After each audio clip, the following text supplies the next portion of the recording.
Hey everyone, I'm Marcus. And I'm Charlie, and this is the Mood Booster podcast. In this podcast, Charlie and I come together to discuss any and everything we go in our lives.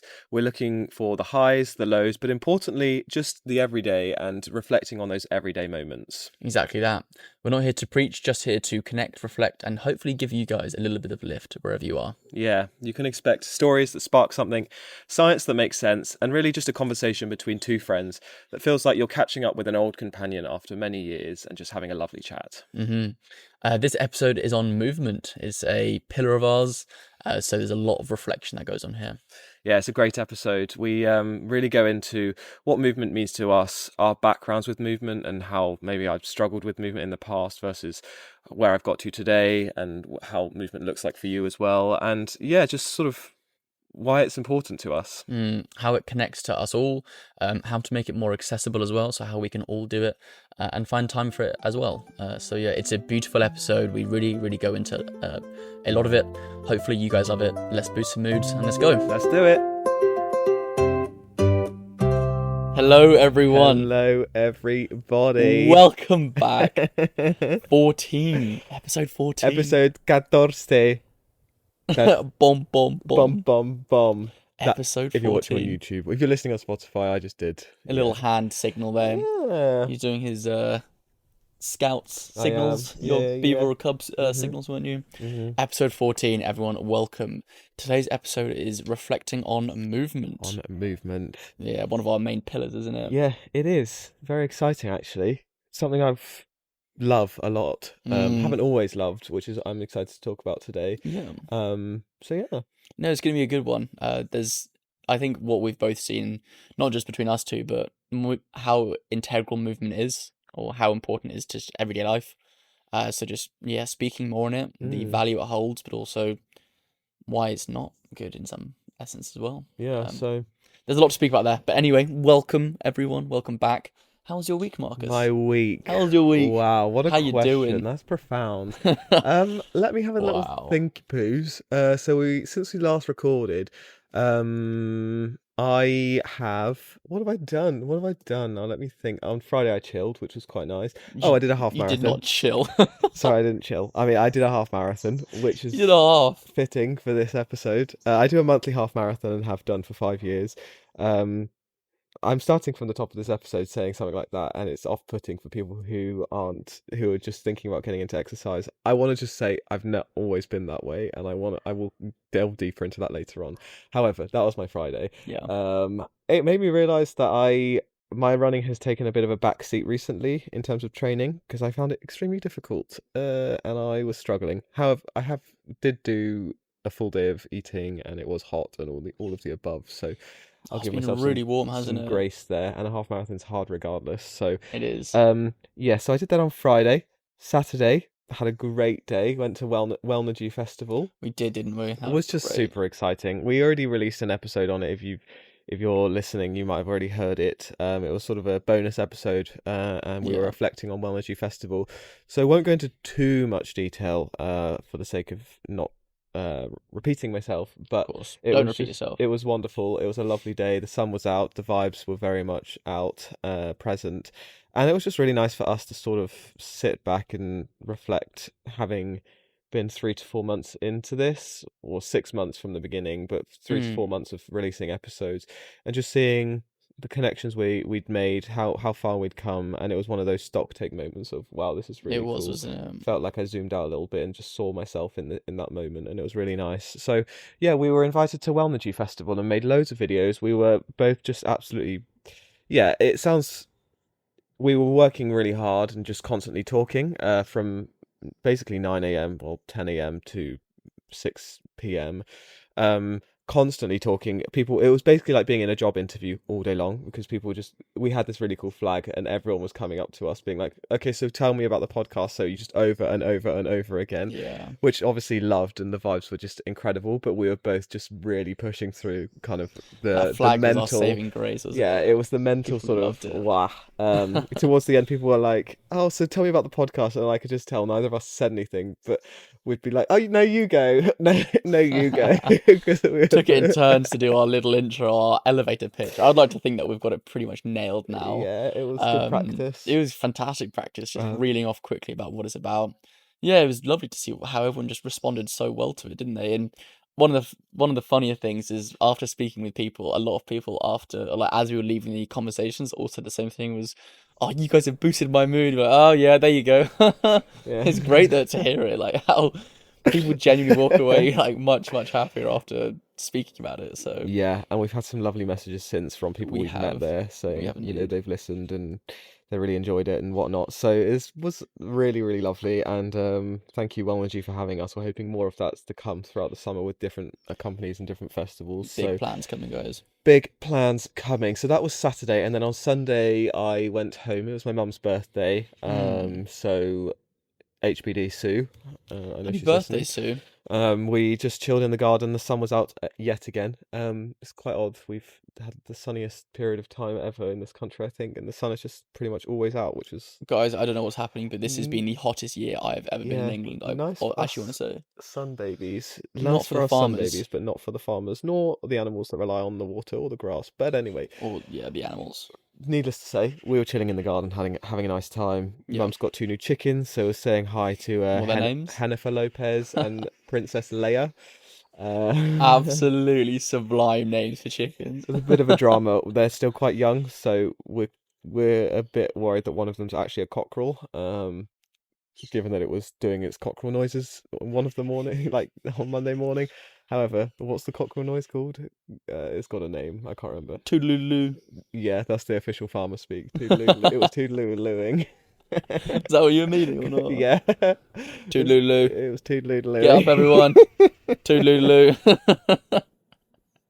It was toodaloo-looing. Bye, I'm off. Toodaloo. Toodaloo. But yeah, no, that was a nice day with my Yeah. George and Charles, 2 of my brothers, and mum, and the dogs and the cat. God bless Figaro. He's like 13 now. Good old How is Figaro. Figaro making? He's a wise old gentleman. The cat, he is such like a godfather cat. He just walks around donning the space, but it's He's got just like a also little so white moustache as well, he's doesn't he? so cool. If He's you ever got want some wise advice, go to Marcus's cat Figaro. he's got sage advice. Yeah, Sage he's got a advice. metal leg from when he had a thing when he was younger and didn't have any bone structure anymore. He either was mauled by a dog or got hit by a car. We don't know, but they had to give him a metal leg. Literally like a veteran. Yeah, it was that Noel Wow. Fitzpatrick guy who's the vet on Channel 4. I can't Super remember the vet. name. Super vet. It was one of his clinics. Yeah. I think Mum had to remortgage the house for it, but yeah. So Cheers, Figaro. big up Figaro. Remortgage the What a house. guy! Oh, he's just looking old and frail now. It's We also went to. I think I told you. We also went to a super vet as well. Did you? For Pepper, yeah. Oh, I do remember that. I can't remember if I told the story on here as well, but it was a Sunday evening and we hear this noise. Oh, I'm going out to the bins and I hear this noise. It's this like weird meow and I see these 2 people down the road looking under this car, looking, a bit concerned. So I go back in, get the bin out, come again, and I see they're still under there. They're looking around and I just instinctively go over. I don't know what pulled me. I go over and look under the car and it's Pepper. She'd either fallen from a tree or been hit by a car. Oh, Peps. Back legs were awful, but yeah, she also went to a super vet as well. Oh. Sunday, bank holiday. It was a late night for us driving around, but Connected by Super Vet. connected by super vet. Crazy, our cats. Super vet is crazy. Super Vet brothers and sisters. Super Vet siblings. He is good. Is it super vet? Is it a he or is it a Noel Fitzpatrick. Yeah, he's very much it. Noel? I've not asked his gender identity, but I think he's a he. He's good. Noel Fitzpatrick sounds like a guy. Oh, you a man? Yes. So yeah, we had that, and then I won't go deep into it today, but it was also Father's Day on Sunday. Incidentally, the day 9 years ago that my dad passed away. So just had a bit of a reflection of that this week and thinking about what loss means to me, what saying goodbye means to me, what change means, and trying to, as always, ever in my life, embrace it. And obviously, I would choose to have my dad back, but that can't happen. So how I can move forward with that, and how I'm always moving forward with that. And yeah, just thinking about that this week as well. But that was my week, all in all. Nice. What about you? Thank you for sharing that, by the way. Like Father's Day, like I think it's important on a day like Father's Day, any sort of these days, it's important to recognize every other form of what the day can bring. If it's like Mm, even if you don't have your dad, it can still be just as important by just thinking about it and reflecting on it as well. So yeah, yeah, thank you for sharing it. thank you. My week was slightly better than last week. I know I mentioned on here about the passing of my nana. Slightly harder week. I was still fairly low, I think, just from everything happening, but very much getting through the week as well. Thursday we actually did our street interviews. I was wondering before whether to mention this as my mood boost of the week. But for me, I I'm not gonna. I'm just gonna mention it now. On Thursday I was quite low and I was unbelievably tired. I remember I was just falling asleep at my desk and during work, and we had our street interviews in the afternoon, evening time. So we went to Carnaby Street, filmed these interviews. I cannot tell you how much it helped, how much it brought me up, how much it rejuvenated my energy. Speaking to these people, initially I was just, oh, I had to drag myself, and you're great at, I think, recognizing that and taking the lead when I was a little bit tired and just saying, okay, I'm going to get these interviews in and then we can begin speaking to these people. But after speaking to them, it's just, yeah, hearing the joy, being part of that, just feeling the energy from these people. Genuinely, I walked away just like a new man. And that was lovely. So that was Thursday, which was great for me. Yeah, Friday saw some friends again, which was nice. Saturday, Wellnergy Festival, which was just sublime. I think we've said it all on the bonus episode, and you've said it there as well. But being in that echo chamber of well-being, wellness, mental well-being, and just people wanting to better themselves is a lovely place to be. I know often in our regular daytime jobs, or at least for myself, you know, I'm in normality, which is just the real world, and often people aren't always wanting to speak about how they feel, the good, the bad things. They just want to crack on with their days, which is also fine. But being in a day like that, in a festival or in an area where everyone wants to speak about it and, talk to each other, bring each other up, was a lovely thing. Afterwards, I was super tired, but it's one of those tired's where it was like I don't know the word to use, but it's a refreshing tired. You Yeah, feel tired from like a good sense rewarding, of, huh? It's a rewarding. rewarding, yeah, exactly that. It's a rewarding sense of fatigue. So that was Saturday. Sunday was good because I saw my family. That was lovely. Just being with them, especially what's happened. It was just nice seeing everyone. And yeah, that brings us to now basically. So yeah, overall, week's been good. Thank you for asking. Still a bit tough, but um, keeping an eye out for the smaller things, knowing that that's what's going to keep me through. I know that a high will come, as is life. We have these highs and lows. It's filled with them, and I know for myself, it's something that I've been becoming more conscious of is when I'm in these lows, becoming aware of it, but also not judging myself for being in the low, not catastrophizing it, and just searching or holding on to or appreciating the lows, Mm, whether it's a swim in the evening or a sunny evening or being with family over breakfast. Those sorts of things keep me going. yeah, Those are my ikigai. So they're all lovely little moments, they and are. that's what's So important. The highs always come, but we can't rely on them. And it's those we everyday cannot. moments that we're here for, and that's what No. we're doing here. So, Yeah, I said it in the previous episode. It's a fleeting thing, isn't it? mm, Happiness is just as common as sadness. It's the peace is really what yeah, I find joy in searching for. Not joy, but I like to search for peace in things, and I think even contentment. in the lows, contentment. Yeah, I can find peace in the sadness as well. So I think that's more of what I was searching for. Yeah. Yeah. Talking of swimming, movement, Good segue. shall we? Yes, shall we? Why are we talking about movement, We Marcus? shall.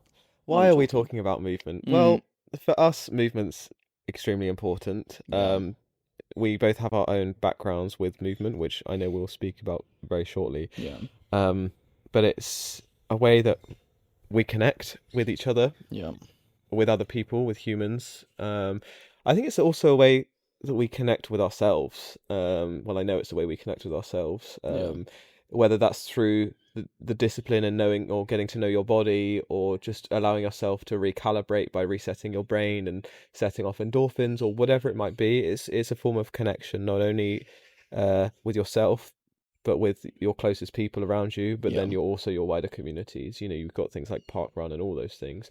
Um, it's important because it's a huge pillar of what we do and what brings us together and what we want to speak about.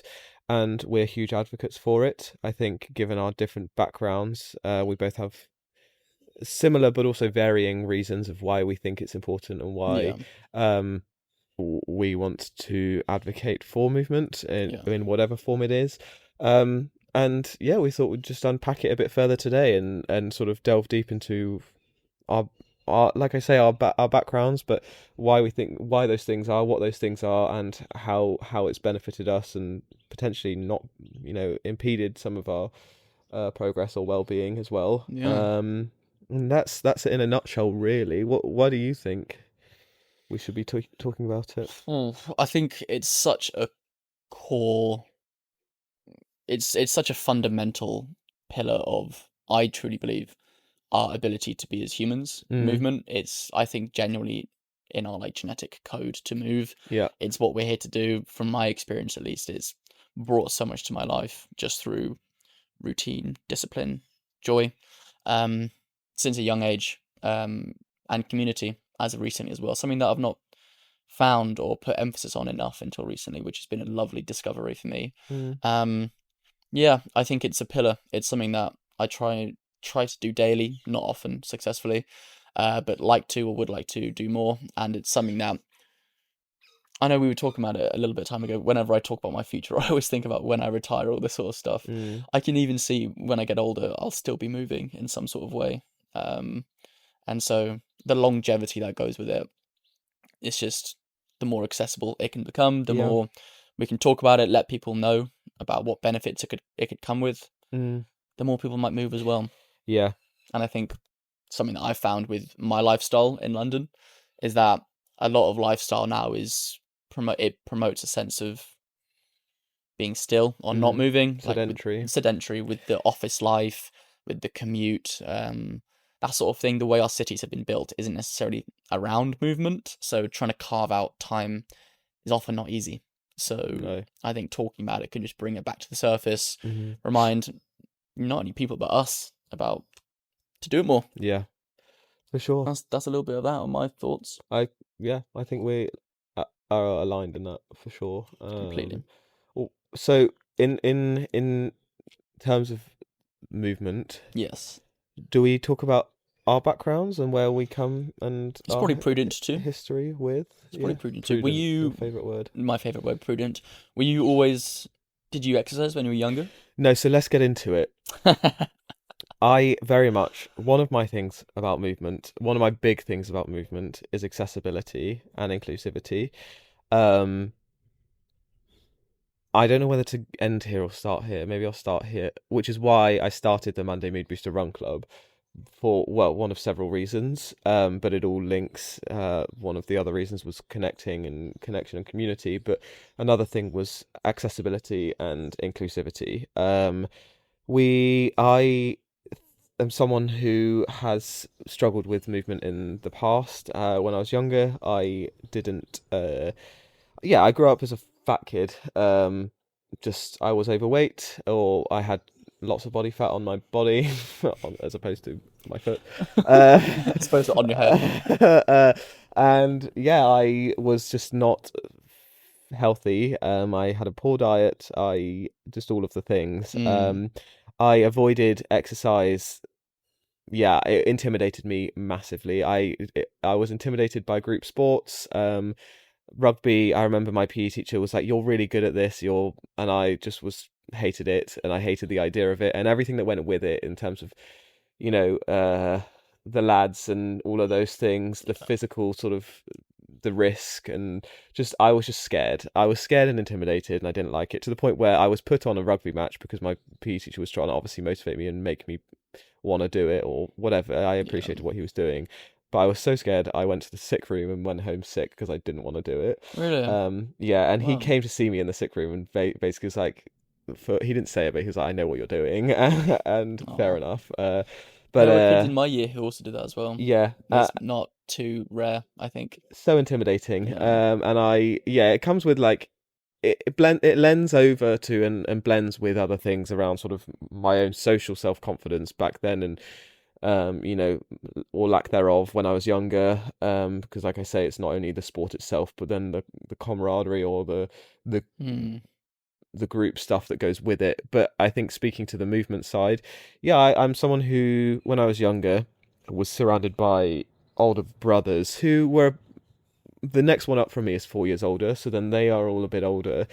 Who were I don't all chalk it up completely to this, but it is something that sticks to me. Is they whenever I felt like I tried to engage in those sports with them, I would always just get immediately frustrated because I wasn't as good, and I felt like I was just rubbish at it. Yeah. So then I would just feel bad about myself for it, and then not. And I think then I very as I grew up through childhood and then into my teenage years, that became a bit of a self-fulfilling prophecy of, oh, you're bad at sports. You're not as good as your brothers who are naturally good at these things. Therefore, it's just not something you're good at, and you probably won't be good at, and therefore just avoided and stayed clear of, and then became nervous around just all of these things, which to this day I still hold some of those things in my mind. Hence, last week we were talking about the triathlon and how Yeah. when you were doing well at the swim, I immediately regressed to a I've been training for so long, and here comes this person who hasn't been training and just is immediately better than me. This is fulfilling my childhood insecurities of not being Wow. Yeah. very good at things and having to work so much harder. Yeah, it's funny. I have this memory. I don't know how I feel about this memory, and I'm not going to go into it. But I had a PE teacher when well, this is jumping forward a bit, and I will go back. But I had a PE teacher who I saw randomly in a shopping centre once, like a couple of years ago, Mm. and obviously now I'm into exercise and things. And she was just like, "It's so funny because at school you just weren't involved in sport and you didn't like sport at all, and now you're just doing all these things." And I was like, "Yeah, I guess that's funny." And yeah, I don't know what. Yeah, but Yeah. it is true in a way. And Mm. I think it came from a. I just thought I was rubbish. I didn't think I was good. I didn't think I. Also, there are sports where I do think that we are born with abilities and strengths and areas. You know, some people are amazing artists or whatever. Genetics, yeah, Genetics play a huge thing predisposes into. us to be Yeah, good or in just completely start off from agree. a better place, let's say. Puberty at school is a Yeah. massive Um one. People hitting puberty at different ages. yeah. I was a Well, late bloomer. you start off at a better place Yeah. to begin with. So for example, I someone could pick up a tennis racket and just have that coordination, hand-eye coordination, and know Yeah. roughly where, or their body's telling them roughly where they need to be able to hitting that ball on the racket to get the ball where they need to on the other side. As an adult, since I've got into exercise, was I was rubbish when I was younger. Tried to not pick it back up again, but have just a few sort of rallies with my brother in the park. And you could just tell he was being so patient because I just could not get a rally going or anything because it's just, and yeah, granted I hadn't done it for years, but still, it was just like it just doesn't come naturally sometimes. Um, Interesting. So that sort of, I feel like, and I don't want to be deterministic about it, but some of that level of I don't naturally do well at this Yeah. very much was a barrier to me when I was younger, and I feel like it's something that resonates with a lot of people. And I just very much from the top wanted to be like, this is something that I have very much experienced and still experience, even doing a triathlon with you in my Yeah. own head, feeling like I'm rubbish, which is ridiculous. I wonder if it's because the way maybe there's something to look at is the way the schooling system has sport. I know it's just in the UK, but we aren't introducing things like, yeah, what? No, carry on. I'll say afterwards. I've just had a memory. We aren't introducing things like yoga or anything like easier movements to get into or breath work, anything like that. It's straight into rugby, it just being such a intensive sport for kids that for that to often be their first experience of sport at a young age. I can recall kids back in my school year as well, also doing that as well. Just being, handing in a sick note or whatnot, just to not get to it. So in my mind, introducing, more accessible movements to kids at a younger age, I imagine would create a healthier relationship with movement in a later age as well, whether it's yoga or something with breath work as well. Yeah, for sure. I think maybe. I don't know if that was completely it for my age, but I do think that would definitely like more of a holistic Yeah, holistic movement. um It's too linear, I think. Like movement. cricket, football, rugby, that's it on a rotation. Yeah.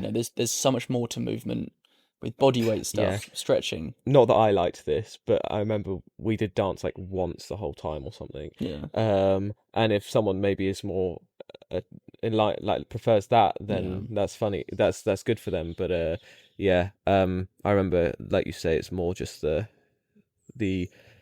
rugby, football, cricket. tennis, Yeah, cricket over and over on again, repeat and it's through just the like seasons. wow, Yeah, I yeah, this isn't any. This is more of a like a spiritual tangent, but we have gotten a little bit away from our holistic nature as humans. Of like things like Tai Chi or anything like that have been practiced for thousands of years, yeah, and we've sort of gotten away from that. mm, So as humans, because we're not in this like holistic site where we're practicing these natural movements, maybe it does encourage more of a barrier to movement when it's something which is so internal and so natural to us humans as well. yeah, probably. Yeah. Um, If running was th- introduced at a younger age to you, would you have done it then well, or not? no, and this is why I maintain Yeah. there was more to it than that because we had athletics, and I remember the 1500 Oh being my like the word. world's hardest thing, and all of us, and not just Yeah. me, to be fair, all of the students.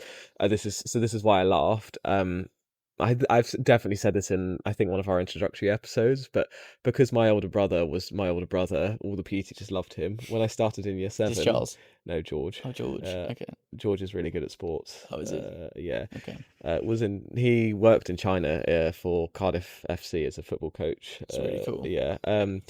So because what was I saying? Yeah, because my brother George, being George, the PE teachers loved him, and then they saw me come in year 7, were like, "Ah, George's brother, top set PE." Well, it was set 1, set 2. Then they changed it to performance and activity instead as names. Very quickly, year 7 to year 8, well, they had a reshuffle, and I went down to set 2 PE. Really? Yeah. Why are you having sets in PE? It's Well, so like I say, they changed it ridiculous. to performance and activity. However, yeah, all of us in the activity group were just absolutely, you could imagine, activity group, perform Yeah. set 2 PE. There were only the two groups, and we just hated that. And yeah, until I started engaging in it, I didn't want to, and it was just Yeah. horrible. I then, when I was around, I'm gonna say 15, uh, had a talk from my mum saying, lots of eating going on, not a lot of movement going on, lots of very quick weight gain. What's going That's on? interesting. That was the way to convey it, was just having a talk with you about it, was it? Well, she was worried that I Yeah. was gaining weight very quickly and eating and not. So she's just, yeah. I can't remember how it fully went, but it was helpful and it was needed. For me It was personally. needed for you, yeah. Obviously, there's ways of doing those things, and it's very difficult because you've got to be careful with talking about bodies and all those whatnot. However, it, yeah, Yeah. very quickly, and also it was in line with, for me, probably a puberty thing. Yeah. Started running, was running around the park, and I then just unlocked something that I didn't know was there. Wow. And I think the running was easier for me than going to start to do tennis or rugby or whatever, because it was that intimidation wasn't as there so much. I was on my own, and I Yeah. didn't have to sort of worry about how I looked or whether I was keeping up or all of those things. Yeah. And yeah, very quickly dropped a lot of weight, to the point where, actually, on reflection, some of my friends in in school, this is my too much gene. It's not something to laugh at, but some of my friends in school were like, "We were a bit worried about how quickly you lost weight. We were gonna raise something with the tutor." Oh wow. Really? Yeah, You but lost weight maybe it was to quick. do with my age, puberty. I don't know, but it was like I dropped. Yeah. It was mad. I dropped. I don't know in kilos, but like 3, 4 stone in like a couple of months. So it was, Jeez. yeah, it was insane. Wow. And yeah, so I had that. Then was sort of in the gym at school, and then in sixth form. I really liked, in my gap year. I went to like a village gym where there was no one there, so there was a woman that worked there who was a PT, because she didn't have any, she wasn't super busy. She was kind of just PTing me for free, which was really cool. That's lovely. And then yeah, kind of, I've never saw myself, because of growing up like that. On reflection, those sorts of things, I was someone who was moving and I was fit, but I just never saw myself in the negative self-talk and all those things.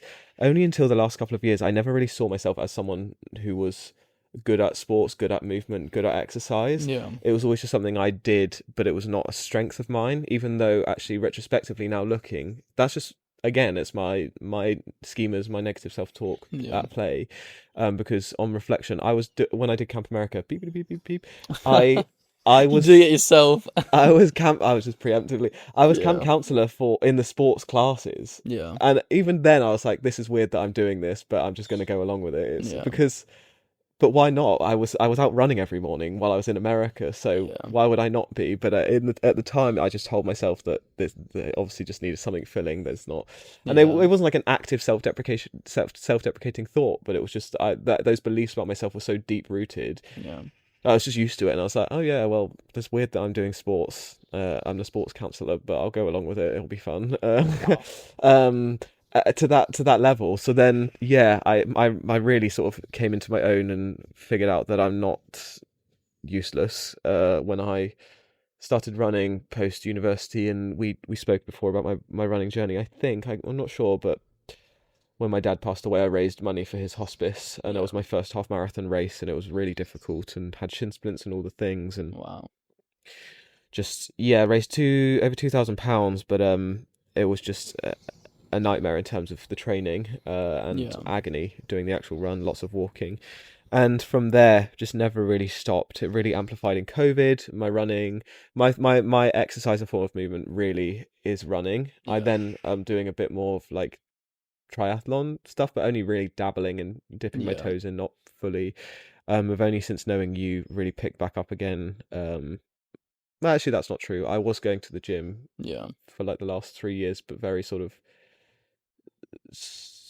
just steadily, not sort of a Yeah. gym bro, or it was more just slow and steady Yeah. to tick over. Yeah. So yeah, I think that's my background with movement. I am someone also that values so much small movements, not even small movement, but every morning for God, 3 4 years, I'd go for a morning walk, Yeah. not without fail, but most mornings in the weekdays to start my day, I'd get up whatever time, and head out for a 3K walk. The same walk around the park every Yeah. morning.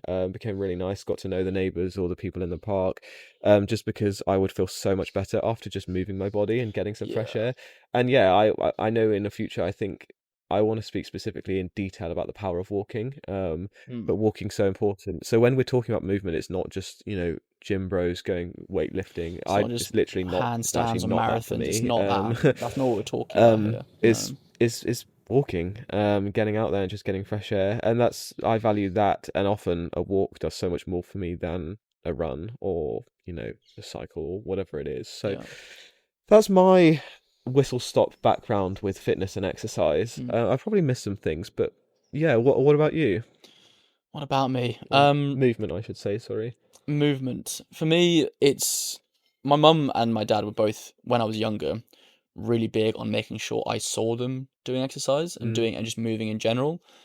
I recall my mum about 3 or 4 years ago telling me that, saying I would, or maybe even more recent, saying that when you were younger, when you were 3, 4, I made sure to make it a big thing that you knew that I was going out for a run, or that I was doing my yoga, or I was doing my stretching. So I think for me, even starting at 12 or 14, I was always just into it. I think mm, even younger than that, the stuff I was watching, the cartoons, Spider-Man and Tarzan were my favorite cartoons when I was younger. mm. There was is a bit of a thing that when I was, I can't remember, like 16. No, I'm just joking. 6. I always wore like a Spider-Man costume every day for like Cool. months. Nice. Like every day on repeat. My mum had like a schedule to wash it at this time, dry it by this time, up in the morning I'd wear it. So I think just from the stuff I consumed, just seeing these people move in that sort of way, loving the athleticism, seeing my parents move as well like that. Movement in general was just something that I was always quite into from a young age as well. At school, I was never I was quite a small kid, always been tiny. So things like rugby, even running as well. Not that you need to be big for that, but just in general sports, it was something I never excelled at. I wasn't the worst, but I sort of floated in the middle. Mm, And because I hit puberty quite late, I never really, yeah, I never really got to be the biggest person at all. But it was around 13, 14 was when I think I started to get into a bit more like intentional movement. So I remember I was telling you before, I used to I don't know if anyone can relate to this. Hopefully, someone can.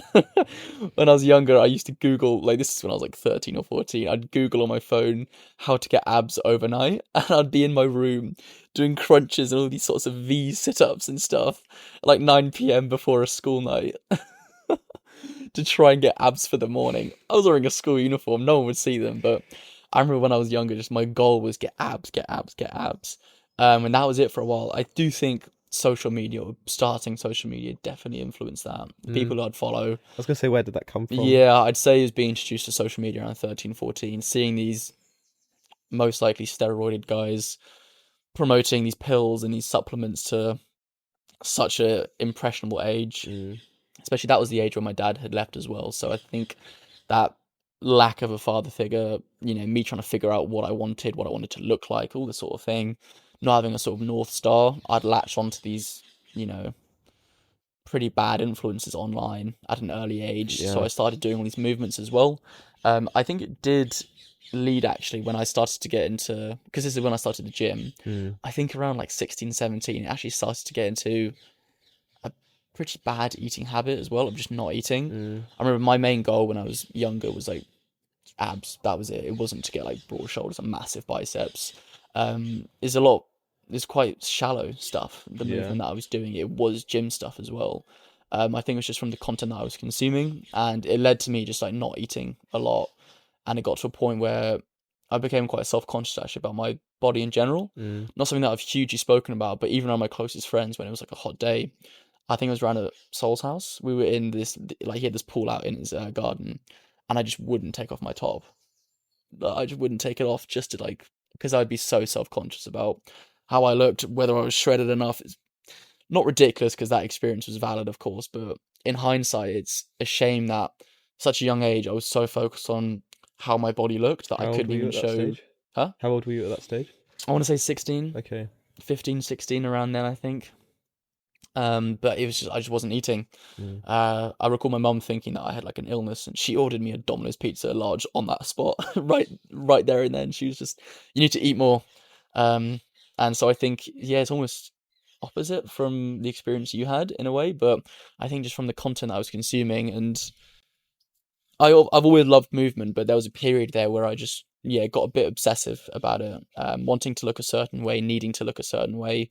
That's then my actions every day affect that as well, Mm. which looking back was a bit scary that at such a young age I was that impressionable, but a lot of people are.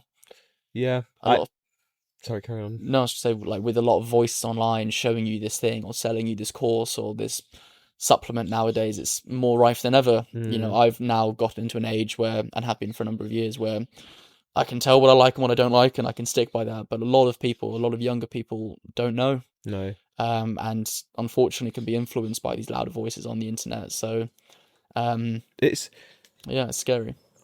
something common in the younger people, but actually universal with exercise is the entry to exercise for a lot of people is aesthetically driven. It is. Whether Yeah. it's I need to lose weight, or I want to look better, or Gain I want to muscle, gain whatever it is. muscle, or I Yeah. want abs. Very common in young people, but still universally experienced Yeah. throughout. Classic January. Oh, January couch to 5K. I need to shed my Christmas weight, whatever it is. Mm. A lot. The main thing in our society that we attach to exercise still as a collective In Western is society, this is, yeah. aesthetically driven still, Yeah. which for me is one of the biggest things that helped me move into the love of exercise and movement.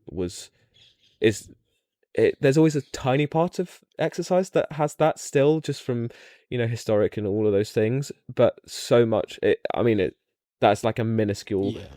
element of what exercise means to me now, and what it does for me in my life and my well-being and my mental health, that it allows me to the sustainability of it and the enjoyment of it and the pleasure, and I don't resent it because it's not just a means to an end to achieve a goal that ultimately is fleeting, that ultimately is Yeah. superficial, that ultimately really actually doesn't mean much when you come down to the core of what we are as human beings. Yeah. And something that needs to be worked on, I think, which we are doing. Yeah. The appearance side is a byproduct, and great, but if that's your main motivation, it's never a good starting place. No, I do think a lot of it is driven by what we see and what we consume. But I completely agree. As I've moved much further away from it surrounding how I look versus how I feel, how does my body feel when I move? What does it give my mind? It also becomes a lot more sustainable as well. Mm. I enjoy it a lot more, so it becomes part of my daily routine. I don't resent going to the gym. I don't see it as a chore. Or something that I need to do to look a certain way, or put my value on how I look as well. Mm. I think a lot of what we just take in, I think, especially at a young age, will influence this. But yeah, it's what it did give me, I will say, is a strong sense of discipline at a young age. For all the negatives it came with from wanting to look a certain way, it did give me a really good sense of discipline. You know, wanting to get up in the morning, do push-ups or whatever it was at a young age, it gave me a sense of routine and discipline, which I know how true to myself is. A lot of times I still don't want to move, or I don't want to go do a workout, whatever it might be, but I know afterwards I will feel better for it, and I'll Mm. thank myself for doing it. So I Yeah. think having that base set of knowledge for wanting to do it because of that is something that I did attain at an early age Yeah. and did receive from my parents, just moving in front of me, just, doing exercise. Mm. Having that influence at a young age, I think really just set it in stone that it is something that is fairly all right to do, Yeah, and is doable, I think. for sure. Yeah. Definitely. Yeah, I Mm, think, I don't know, I don't want to be preachy, but we're also office 9 to 5 sitting down. yeah, We have evolved to move. And I we sound have. like I am aware how I sound. I'm aware how I sound, especially to someone that might be a No, but bit it's true. outside of exercise and maybe seeing it from a lens of the last thing I want in this episode is to and I should speak freely and let people think what they want to think, Yeah. but just from an accessibility point of view, the last thing I want to do is come across as this guy who's really fit and mobile and all these things, Mm, and therefore what I say is tone deaf, because I don't want to put people off and I want exercise and movement to be accessible, and that's really important. So as someone who's speaking from experience, it's my responsibility to make sure that I can do that and I'm not sort of being tone deaf or sounding like, oh well, I run every day therefore it's easy, because I know it's not easy and I don't want to put people off. I want to appreciate how that it is difficult. And I think you do that through what you spread as well. It's good of you to preface, but I do think you do that just through your inclusive run club being one of the pillars of your sort of movement nowadays. I think that's inherently a very accessible way. You're not setting up this massive pacing run club or this, you know, handstand community where you can join if you can do a 100-minute handstand or whatever it might be. Like it's in itself is inclusive, so I think that's fine. yeah, I That's guess good. speaking on that, the Monday Mood Booster specifically, I just went to loads of run clubs where they're all great and I love them, but Yeah, they're like, oh, we're inclusive. Okay, what does that mean? Does that mean also inclusive in what way? Because there's yeah, inclusivity can mean lots of different things. But okay, well, let's speak specifically pace inclusive. They would say that, and then they would just run at the pace that they wanted to run at, and these people would just be left behind. These new people who were new to running or weren't as fast or whatever. And I used to grow so frustrated because they didn't even have an ambassador or a staff member allocated for different paces. yeah, So it would just rely on the community members like myself or a couple of other people who, yeah, whatever, um, to just look after these people through empathy and just having compassion. yeah, um, and it was just really frustrating to see, and it would see it over and over again. And then I just was thinking, I want to bring people together anyway. I want to have people to run with. I want a community where people feel safe and like they're not excluded in that way. Let's just do it and make it happen. So at the run club, we truly go whatever pace we need to for everyone to feel comfortable. That means we take walk breaks and we have an ambassador at the front, an ambassador at the back. They have walkie-talkies, which is funny, but that we've recently got walkie-talkies. Shout out Lucy for getting them. Where the ambassadors can communicate and say, okay, we're just needing a walk break now. So the one at the front knows to start walking, so everyone stays together. And everyone comes to the club, and we say it at the beginning of every week. It feels very repetitive on my side, but I must remember that I'm me saying it, and these people are new or often new. yeah. that I say it every week. We are strict, unapologetically non-performance based. We go whatever pace we need to, and in practice, to set your expectations, we will. We don't always, but we will take walk breaks if we need to, and it just allows people to know that that is their safe space. And we, as such, have had people run their first ever 5Ks with us. People come and very much, I see it so many times now, people very much needing the walk breaks at the back, to then being the front runner and being at the front with the front runner, Tina, who, she won't mind me saying, I've said it to her, Tina's she's so fantastic. proud of herself. Come on, She Tina. first just came, she hadn't run before, didn't have experience with running, Tina Rassam, and she just was kind of there with a good spirit and just wanted to see what had happened, and we gave her the Do you remember safe that space. 10K in Battersea Park with Tina? Yeah, Everyone screaming her name as she was finishing. yeah, Let's go, Tina! yeah. It was her first 10K. I think it was her And it first or was her second first, and 10K. we kind of really Christmas Battersea motivated Park her to do it, 10K. and it's really nice that we're able to do that and get her there. Yeah. But yeah, she wasn't into running, and we gave her the safe space to be able to feel like she could run with those walk breaks. And now she's one of the front runners, and is Which is there great. every week and is signing up to races and stuff. And it's just lovely to Yeah. see. And um, that's the sort of safe space and sort of mentalization that I want to always have and never lose perspective of. A 5K is a huge achievement. It is. Going out running a 3K is a huge achievement. Just because I, yes, run a monthly half marathon, that's taken years of training and work Yeah. and beating self-deprecation and all of those things to get to that space. And yeah, it's just Yeah. I don't want to come across as a just go out and exercise, because we sit in our offices all day and we don't as human beings do enough exercise, Go to the because gym before work. it's not that No. easy. That's not what we're saying. I mean, movement can be literally as simple as breath work. It's something that I've begun to do a lot more of as I've transitioned from a earlier sort of gym phase to more of just a stretching, mobility, outdoor working out instead, running. It's much more holistic than just Mm, because you sit in an office all day, get an hour or 2 hours of gym. It's not that. yeah, It's not a do a 10K every week or do a 10K every day or go to these run clubs even. It can be as simple as practice some breath work, move your lungs, do some stretching. Whatever it is, the body loves to move. It yeah. does. I've said it, say it again. I always say it, don't I? Movement is medicine. Movement. I say it all the time. Movement is medicine. It really is. It You just say it every day. I say it when I wake up. I say it every day.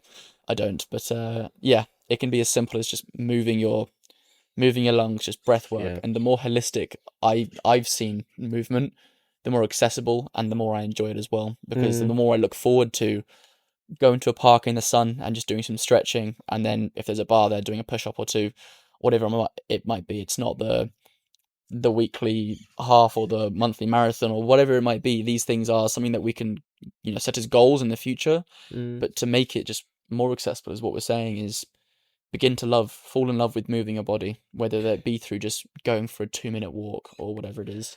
And I think we've got studies to talk about the benefit and all those things, but actually, importantly, what's coming through to me right now is actually what is maybe more important to think about and reflect on, is actually the motivation behind exercising. Because if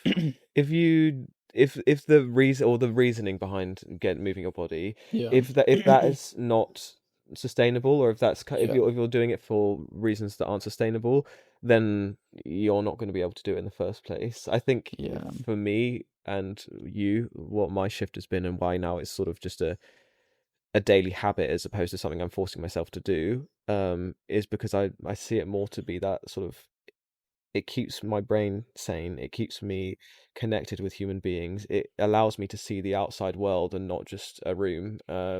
It does all of those things for me, and that can be a walk. It doesn't have to be a run or a cycle. It's not me thinking, crap, if I don't exercise today, I'm going to put on weight. Yeah. If I don't go to the gym today, I'm going to lose this muscle.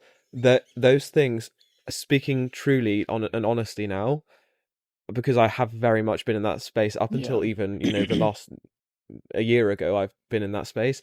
Now it's not that, and my headspace isn't there. It's really more of a, I want to move today because I know my brain will feel better for it. When I was doing my PhD, my movement reduced significantly, and I really felt the knock-on effect of that and the adversities from that. I sometimes wouldn't get out until 9 p.m. in the evening, and I would feel so pent up and so agitated from not having been able to just move my body.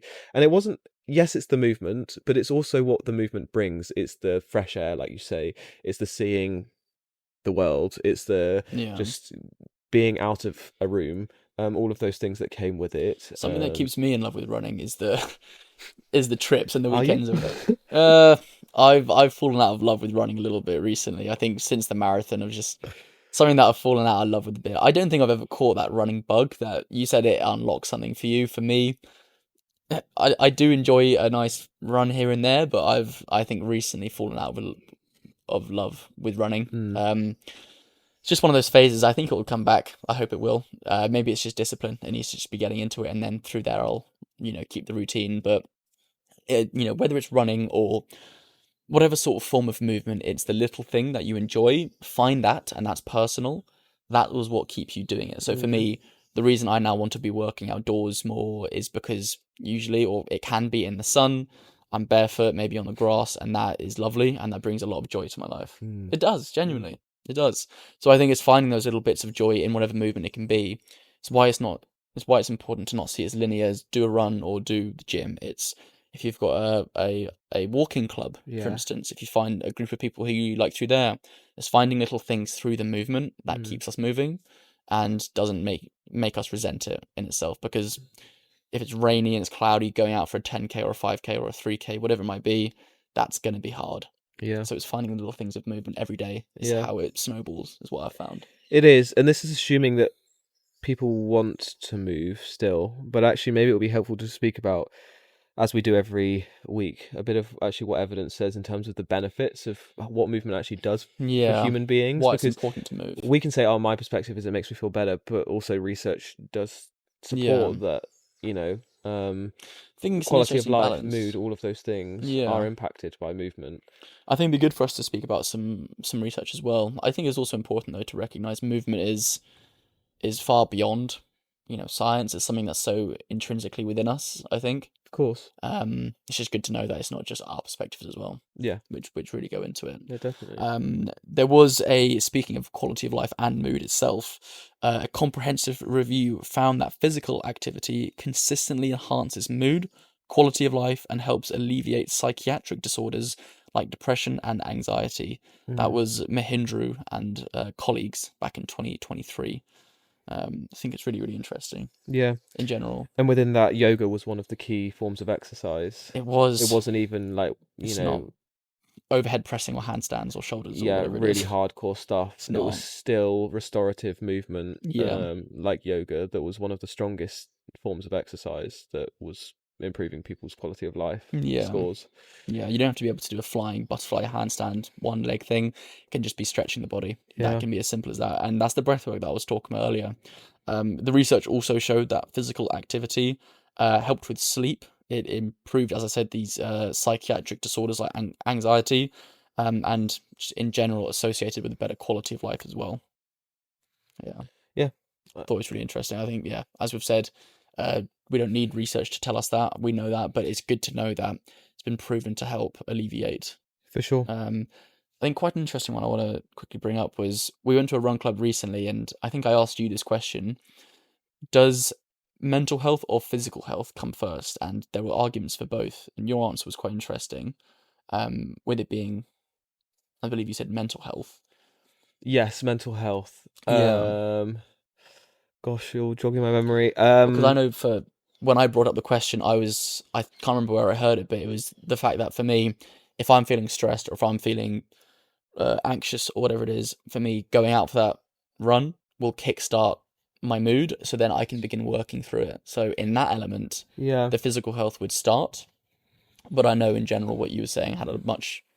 It really resonated was that in general, mental health is the pillar of everything Mm.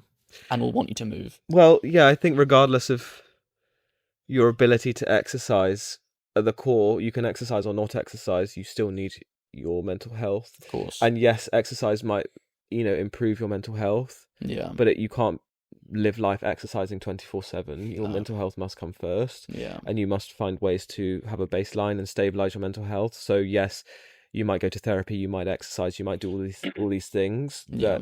that aid your mental health, but your mental health is what sort of drives your ability to live and function well. Yeah. And then as such, your ability to go out and exercise.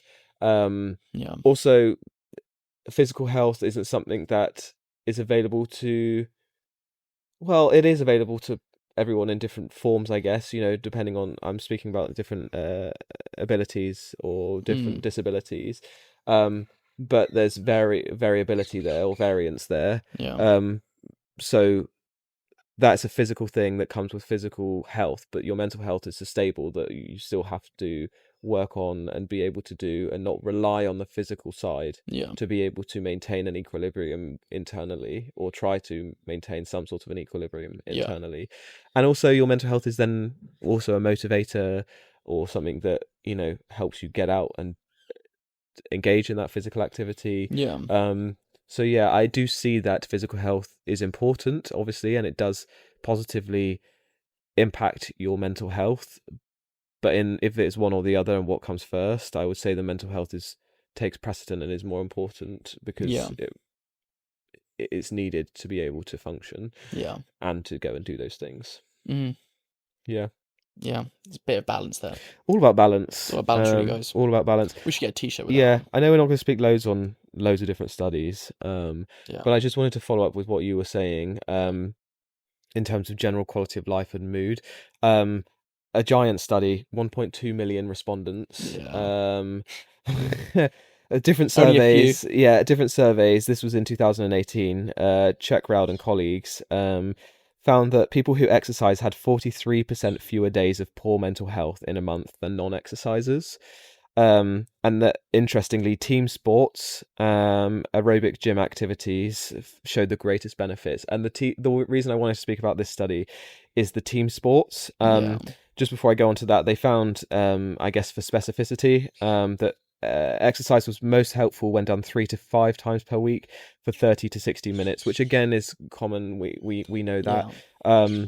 But what if it exceeded those sorts of time frames? It then started to correlate with poorer mental health. So Wow. there's kind of a peak there, and then it sort of tails off, and then it starts to negatively Yeah. impact your mental health if you're doing it excessively. Wow. But what I wanted to come back to was the team sports and the importance there. I'm actually Yeah. conducting research at the moment You are. in the benefits of running communities for people who live in cities.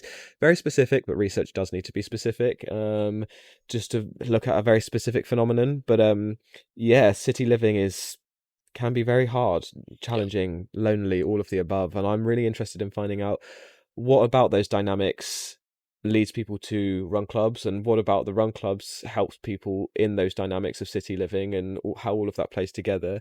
Really interesting speaking to people so far about it. And it's just, yeah, it's important because research does show the team sports, the community, and why we, from the beginning of this episode, but why it's important to us, the community of it, and the benefit of not only being connected with yourself but other people, and the camaraderie and sharing that with other people.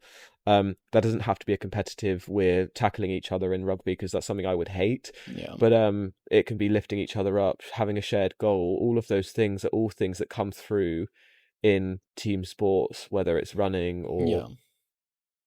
doing yoga together, whatever it Finding is. a club and a community. Yeah, shared interest. Something that I've recently stepped into is making sure that my movement, or trying to prioritize my movement to be with other people. And I think it's actually almost a much bigger barrier to movement with people. It's scary because you fear judgment, you Definitely. fear all these things. And, I took the step to join the run club, and very much so much has come out of it. But I can assume, and I know that a lot of people don't join these communities out of fear of not being good enough, and out of fear of not keeping up. So it's why it's great that we've got communities like the Monday Mood Booster, which genuinely are all about, we do not care, whatever, whoever you are, just join. That's it. That's the bottom line there. But yeah, as I've begun to surround my movement with more people, it becomes more enjoyable. I look forward to it more. It becomes part of a routine, and it goes quicker as well. Yeah. So all those things just make it more enjoyable. You see all these like old communities of people all there just doing their flow movements, and it's Yeah. it makes sense, because as humans we are pack beings. Yep. We do work well with other people, so why would it not work well for movement? Yeah. We're trying to be as, maybe this is a bit of a stretch, but we used to hunt in we used to hunt in groups. Like if we're anyway. Groups. Groups. We used to hunt in groups. Yeah. Not to be as reductionist as that, but if we're trying to go off that, we work well with other people. In teams, everything works better. So why would it not be with movement as well? Yeah, for sure. An interesting study. Yeah, well, it's the motivation also. I know we spoke about this in Yes. hobbies, but the self-determination theory, Yeah. which is human beings strive for three things in life, and we thrive when we are doing well at those three things, which is autonomy, so like agency and independence, and well, not necessarily independence, but the power over to make decisions over what you're doing. Yeah. Competency, so being good at things and being an expert, whether that's in work or in when we were speaking about hobbies, being good at a hobby. But in this context is connection's the third thing. Yeah. And as human beings, we are wired to be, like you say, pack animals and to be connected with one another. Yeah. And that's why exercise is found, potentially why, from a psychological theoretical perspective, Yeah. why exercise is found to be beneficial in group context, because it helps with that connection and it helps us feel connected to other human beings. Yeah. But I do preface, and as you mentioned as well, when we can find a place that's safe for us, where we don't feel judged or threatened or that we're going to be bad, because that's really important, that we can feel safe in those spaces, because often we don't, and it's just intimidating. I'm someone like that. I'm like that. I spoke about that in hobbies. Immediately I tell myself, given my history, I'm like, I'll be bad at it, I'm gonna look rubbish. I'm immediately put off. And it's finding a balance between how you can challenge that yourself and take responsibility to challenge that, and think, okay, well, everyone starts from a place. People, if they're judging me, that's a reflection of them. If they're thinking badly about me, that's a reflection of them, but they're probably not even looking at me in the first place. And that's kind of some reshaping that can be done, but also being able to find a place that does actually align with you as well, and that those people are kind, conscientious, and share your values, because there's countless different sports groups that all have different values. So I know you said there earlier, the motivation with it as well, so useful. There's been so many times when I do not feel like working out or moving, but because I'm like, oh, I can't let these people down, or I want to see these people instead. Just having it as a routine with other people means that you do it, and then you feel so much better. There have been so many times, countless times, when I've not wanted to move, but because I've had a group of people who I'll be moving with, it makes it so much more accessible, makes it go by quicker, and I'll feel so much better for it. And I categorically would not have moved if there weren't other people involved. No. 100%. Us triathlon training is doing that shared activity. Completely. I always say run clubs, for me, the byproduct is the exercise. The main reason for going is to catch up with people and to see people and have a chat with someone. And by chance I'm exercising at the same time, but it's not why I'm there predominantly. And a lot of people have the same view, and it's, again, that's the shift there. It's not I'm not going to lose weight or to exercise or to make myself look better or whatever. I'm going to catch up with friends, and incidentally we're also exercising, which I know that comes from a place of, okay, I'm now fortunate enough from having trained that I don't have to stress about not being able to keep up, and I can hold my breath and all those things. So I do appreciate that. But still, when you find a place where it's not just running, we're speaking about yoga, we're speaking about all of these other movements, where you can find somewhere where people are doing the same thing as you, you're catching up with them, and at the same time then, I'm just going to do some yoga as well. It's that there's a fantastic calisthenics community over in East London as well, who I've been going to a few times. I've not been there in a while. Scary. That is a slightly higher barrier to entry. You've got these unbelievably jacked dudes doing like handstands on bars. That is a little bit scary. There you go. I was so uncomfortable there. I was out of my depth. And this is just, sorry to interrupt, but it's an example in real time of how I was literally like, I can't do this. I'm rubbish. All of these people are absolutely huge. I'm just here, little old me. I can't do a single anything. How the hell am I going to do this? But I literally challenged every bit of discomfort in me to be like, just bloody go, have a good time. And if you don't have a good time, at least you can be proud that you tried. And I was telling myself all of those things. No one's looking at you, literally actively. No one's looking at you. No one is. If they are looking at you, and they're probably just admiring how you're trying, because you're obviously not better than them, or you're starting somewhere. And if the third thing, if they are then actually not admiring you and they are looking at you and judging you, then that's only a reflection of them. All of those things racing through my mind. But just an example of so uncomfortable.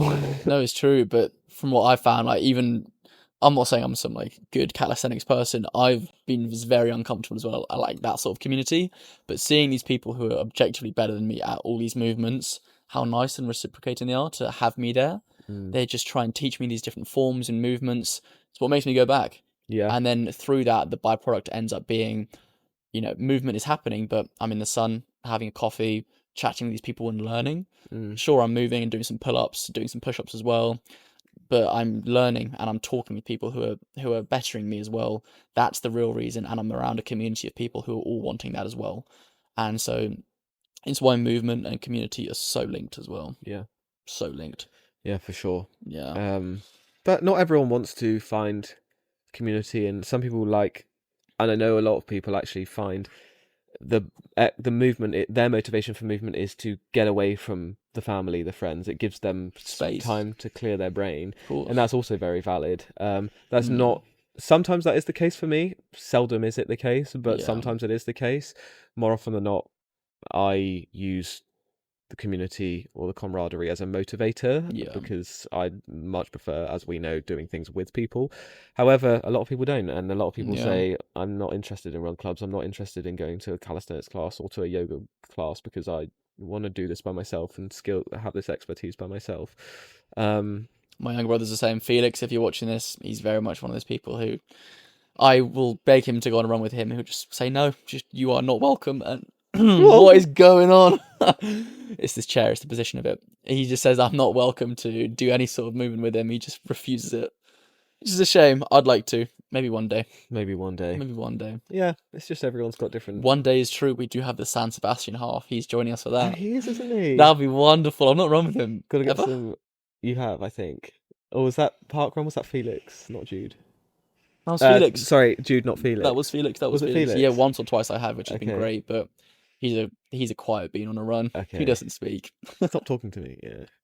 It's funny. This has just reminded me. This is completely irrelevant. But on Monday at the club, there were two people. Well, one person who was brand new, hadn't really run for ages. She had run before, but not for ages. So I was with her towards the back before I then brought her to the front so we could set the pace together. And she was like, I can't really breathe, so sorry I'm not speaking. And then I was like there trying to motivate, and in my mind I was like, okay, so I was born on... Give you a life story. Yeah, it's because it's what I'd want to hear. It's what I'd want to hear. So if someone's out of breath, just talk at me. I know, but I because I often find myself in that situation because I obviously gravitate towards those people to help them. I need a script to help me, because every time I'm like, they can't breathe, they can't. I need to stop asking them questions. Wednesday morning. Yeah, I need to stop asking them questions. I need something in my back pocket. But it was funny. I was born on this date and this day. Yeah. And then the person with us was like, "Oh, so you're a Cancer?" And I was like, "Yes, I am a Cancer. I don't know anything about it, but let's talk about it." Sure, tell me what I mean. Who am I? What do I like? That's funny. It was funny. Yeah. There's something interesting you mentioned earlier with movement, was the fact that you go on a walk every day. Yeah. Every morning, it's the first thing you do. Yeah. Not so much anymore. No. For the interest of transparency, but yes, I used to try to. Yeah. It's something that I've wanted to do always, but never have. I've never been a person to wake up and instantly move. Maybe, I do try and fit my workout sessions in during the mornings, but I don't ever just wake up and go on a straight walk as well. I do think, as you said, there is benefit though. 100%. I think also, I did a preachy video about this on my own TikTok years ago on my morning walk, talking about this is in the echo chamber of running and run talk, let's call it. Everyone's all about running and being better at running, and I was like, let's just strip it back. Walking, I will die on this hill, is so beneficial, if not so much more beneficial than running in so many ways. But people just see it to not be a weak thing, but to just not be like I'm running, that's really impressive. Walking that has so many benefits for you and does so much for you, but because it's not challenging, or you're out of breath. It can be challenging for people, but because it's not stereotypically challenging or challenging for the typical person, it's like it's not an impressive thing that we want to shout about. But walking is so important and so beneficial, and I will die on that hill. Don't die. No, well, don't die. Hopefully not anytime soon. Of course not. Yeah. I Yeah. completely agree, and I'm an advocate for walking. And as some people, then it was nice being like, "Oh, I've been walking." They'd like comment on the video, being like, "This is so cool because I've been walking every day for the last however many days. I'm Mm. on a walk streak," and I was like, "That's so cool." Yeah. And yeah, it just it's a calm time. It whether I sometimes I scroll, sometimes I listen to a podcast, sometimes I just walk and look in the surroundings. Yeah. Whichever way, it's a calm time just to be Present. out, be moving, and not be inside, sort of, yeah, doing everything at a million Yeah. miles an hour. The activity is the walking. It's slower. It's not running. When I'm running, still all these years later, I'm still thinking, let me get to the end of the run. Not because I'm not enjoying it, but you're trying to reach a goal of getting to 10k, getting to 5k, getting to 3k, whatever it is. Whereas walking, it's kind of I'm just present in the activity of just walking. You don't walk to have walked, do you? You walk to walk. Yeah. You don't hike. You don't go on a long hike to have hiked. So you're like rushing through it. You hike to the top of a mountain. You reach the summit and you're like, all right, let's keep on going. We have to keep on hiking so I can finish hiking. You hike to have, or you hike to hike. And I think that's a much more important thing. We zoom out is Mm, doing things for the sake of doing them and doing them well. yeah.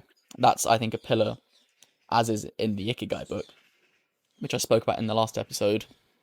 A pillar of human happiness is doing something for the sake of it, starting small, but being able to be present in what we're doing.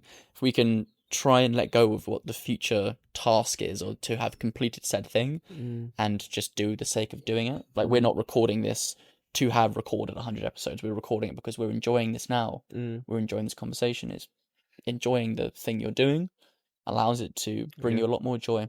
Yeah. I agree.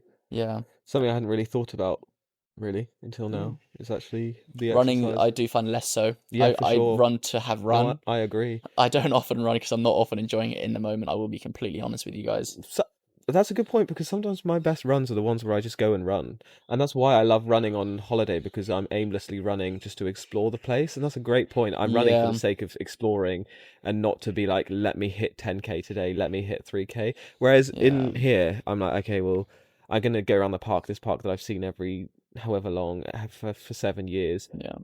Was that going to be a 3k? Is it going to be a 7k? Whatever it is a bit more calculated like that. Whereas, yeah, when I'm on holiday, it's like you say, which I've been kind of just putting together now, the pieces. It's more of a Yeah, for the sake of let me just go and explore and aimlessly do it and see where I get to, and I can stop whenever I want to, and it'll be yeah. nice. I do think it is possibly part of why I've fallen out of love with running, was because for so long it was run on this day because the plan says so, run on that day because the plan says so. What's the pace? What's the distance? What's Yeah. the tempo? What's the intervals? Mm, And it went straight on to the same just for a half. I do think upon reflection I've sort of lost the want just to go on like an aimless run just for the sake of running, which I do think is probably where where the routine because of the enjoyment comes from mm, of running as well. But speaking on the discipline, like as I said about you waking up every morning and walking, I think the time of when we work out as well, as I was saying with my gym workout, hugely dependent and can actually have quite a lot of impact on when you mm, choose to work out. There was research quite recent actually in 2025, Erickson et al.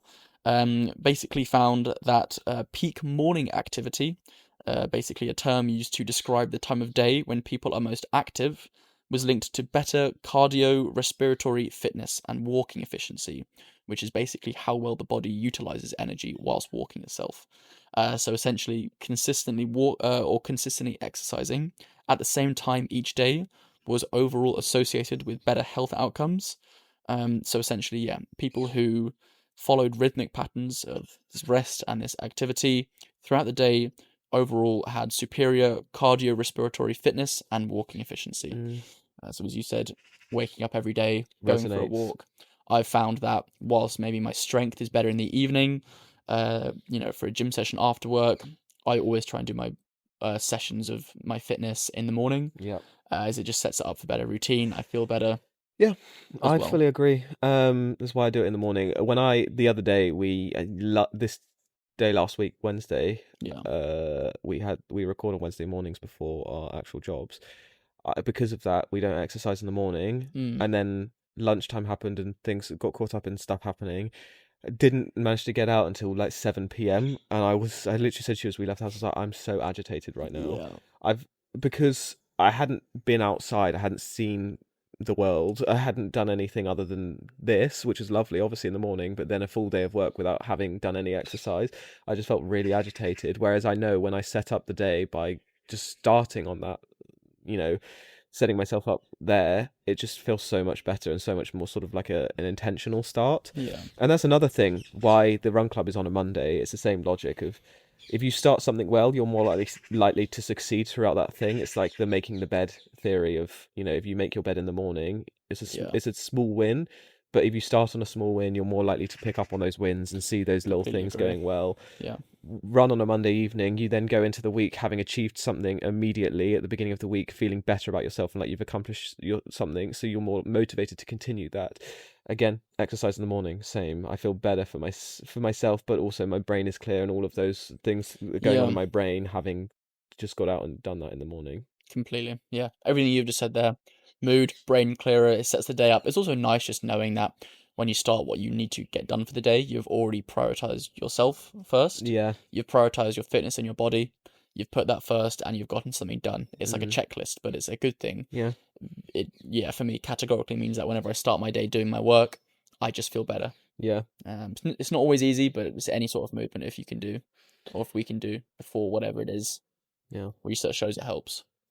Now, Charlie, Go for it. do you like snacks?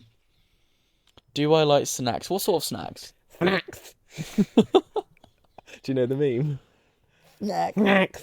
Is it the? Hang on, I think I It's do. a little kid. It's a going, little kid. Snacks. Snacks. Yeah.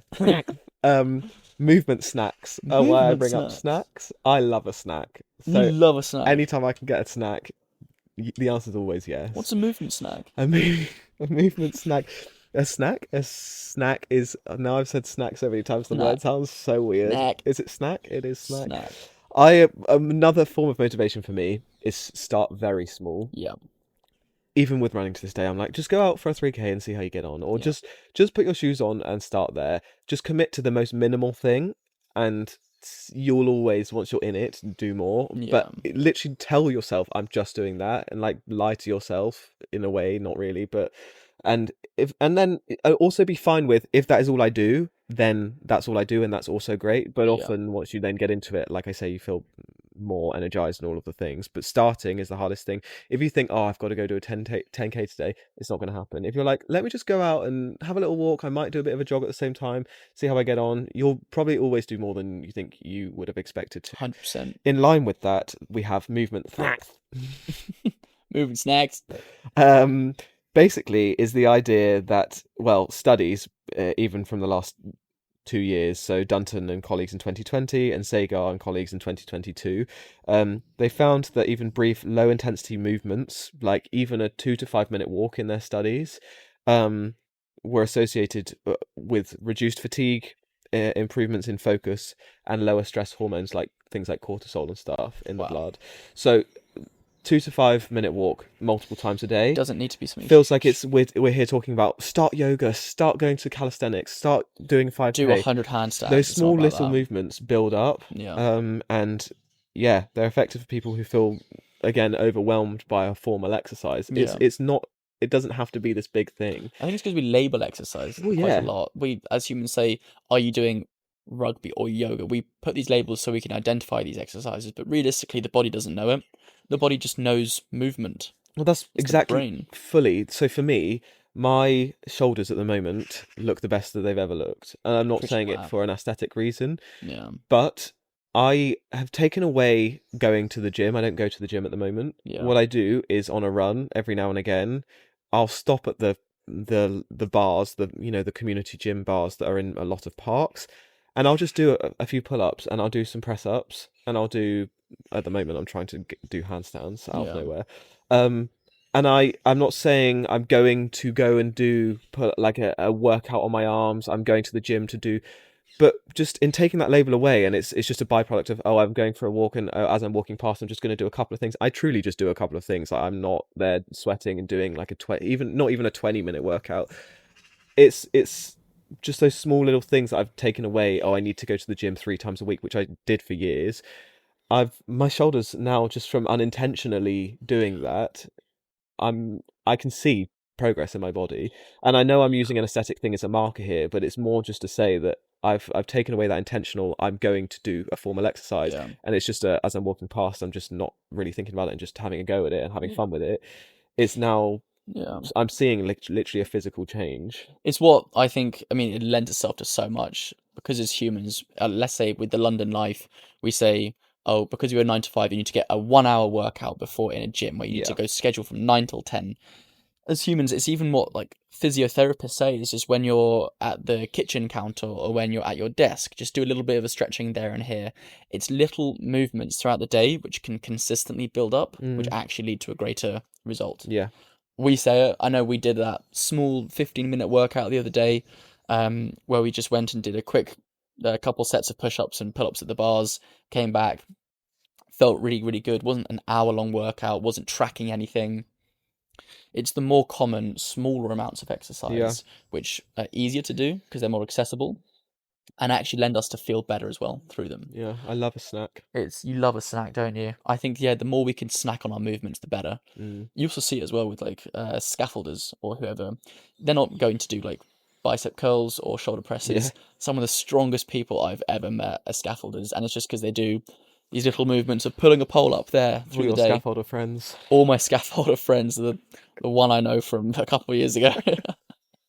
I do hang out with the scaffs. It's just something, guys. You shouldn't get it. You got to be there. You got to be there to get it. Sorry, guys, you weren't there. But We no, just don't get it's more my point is that through little bites of movement or little snacks of movement here and there will actually help you a lot more, or will just, it's a lot easier to do. And it helps. It's just about starting small. It is. Not about these huge marathons. It's Yes. work. Start there and see where it Start takes small, you. the marathon will look after itself. It will. Okay, that's a bad analogy because marathons don't look after themselves. They But can't anyway, look after themselves. they are horrible. Nice. I think that's Yeah. I think a nice little we've summed up reflection there. on movement. Yeah, there's so much to it. What movement are we doing today? Walk into the kitchen, make breakfast. Ha ha ha. What movement are we doing today? It's nice and sunny outside. Maybe go to bars. Could even do to the bars. Yeah. Anyway, That's it, guys. Movement. Let us know what you guys like to move, or how you guys like to move as well. Hopefully, you guys are getting some movement in. nice and nimble. Challenge for everyone: a little bit of homework for 2 minutes. Do some sort of movement after this episode. Yes. Maybe you're moving to this episode. Maybe you're walking or running. Just good. Maybe you're not, which is also fine. If you do, let us know what you've done. Yes. We If it's a wanna know. walk, a calf raise, 20 deep breaths, just let us know what the movement is. Some cat cows. Some cat cows. Is it cat cow? The yoga pose? Oh, cat bends or No, it's cat cow where your invert back like arches. that. Yeah, I think it's cat cow. Cat cow. Anyway. Do some of those. Regardless, Well, that Charlie. was lovely. Yes. what's the mood boost for you this week? Oh, my mood boost for this week. It was so I've mentioned it a few times. My nana, unfortunately, passing away recently. It's been a tough time on my family.